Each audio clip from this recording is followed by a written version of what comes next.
Salut les amis, je suis heureux de vous retrouver pour répondre aujourd'hui à la question d'un ami qui s'interroge quand est-ce qu'il doit décomptabiliser une immobilisation corporelle de son bilan.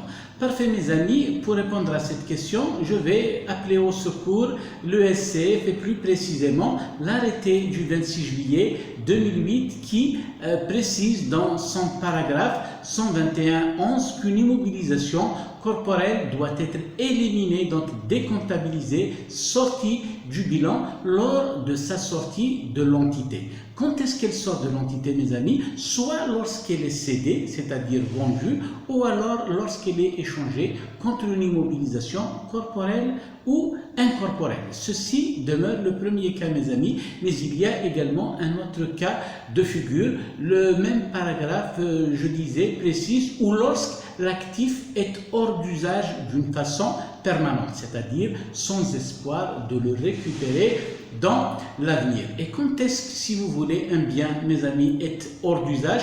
Donc forcément, soit lorsqu'il est détruit, lorsqu'il est réformé ou lorsqu'il est mis au rébut, n'est-ce pas?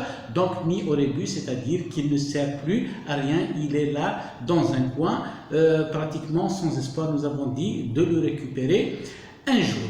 Ou bien entendu, d'une manière générale, si vous voulez, une entité décomptabilise une immobilisation corporelle ou incorporelle lorsqu'elle n'attend plus d'avantages économiques futurs d'une immobilisation, soit à travers son utilisation courante ou alors à travers sa cession, c'est-à-dire sa vente. Donc voilà mes amis, les cas de figure pour lesquels justement on doit décomptabiliser une immobilisation corporelle.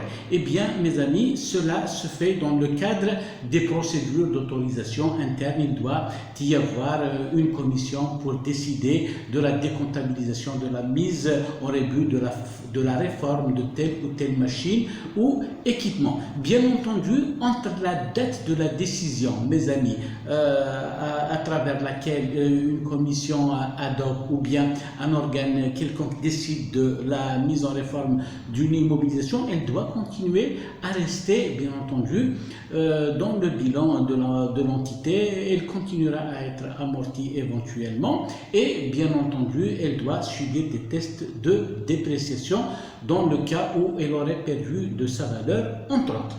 Donc voilà mes amis, parfois d'autres se posent également la question à savoir que parfois une immobilisation corporelle, notamment mes amis, elle a une valeur comptable nulle, c'est-à-dire une VNC, une valeur nette comptable.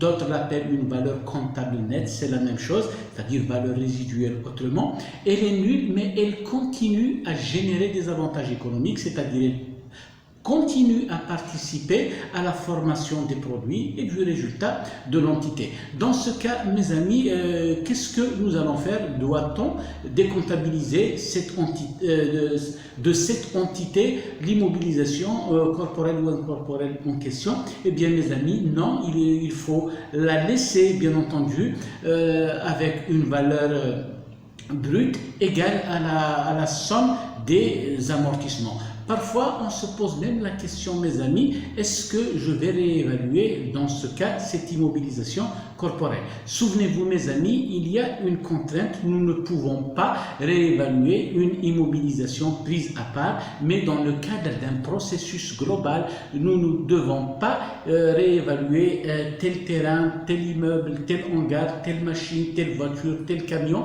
mais nous devons procéder d'une manière globale par famille de biens, d'équipements, d'investissement, d'immobilisation ou par catégorie ou bien famille. Donc ici, c'est la même chose. D'accord mes amis? Donc qu'est-ce que nous pouvons faire sous la contrainte de ne pouvoir réévaluer une immobilisation prise à part? Qu'est-ce que nous pouvons faire? Il y a une autre méthode, une autre astuce mes amis. Je peux prolonger sa durée d'utilité. Quand il me reste pratiquement 1 an ou 2 ans et que je sais par exemple que cette machine pourra être utilisée pendant une période plus longue, qu'est-ce que je vais faire? Je vais prolonger en quelque sorte sa durée d'utilité restante. Si par exemple j'ai acheté une machine et que j'avais prévu que sa durée d'utilité est de 5 ans, je l'ai amorti pendant 4 ans, il me reste une année, qu'est-ce que je vais faire mes amis? Je vais changer le plan d'amortissement de la machine pour l'étendre sur une période plus longue, par exemple s'il lui reste encore 3 ans à fonctionner, 4 ans, etc. Ainsi, je vais obtenir d'autres dotations aux amortissements qui seront naturellement plus faibles parce qu'elles sont étalées, mais néanmoins ce procédé peut être utilisé bien entendu pour toujours maintenir dans le bilan une machine, un équipement, une mobilisation qui continue à générer des avantages économiques au profit de l'entité. Donc voilà mes amis, grosso modo, nous avons parlé des cas de mise en rebut, de réforme, de cession, d'échange, etc., des immobilisations corporelles, auquel cas on devrait procéder à leur sortie, à leur décomptabilisation, en quelque sorte à les expurger du bilan de l'entité, donc pour toujours garder en tête l'esprit de l'image fidèle, parce que nous avons dit mes amis, le bilan est une photographie, est un instantané qui décrit en quelque sorte les éléments de patrimoine d'une entité, que ce soit à l'actif, que ce soit au passif. Donc le bilan, c'est ce que nous possédons et ce que nous devons au tiers. Donc voilà mes amis, j'espère vous retrouver autour de nouvelles questions, autour de nouvelles thématiques dans un prochain avenir. D'ici là, portez-vous à merveille. Au revoir.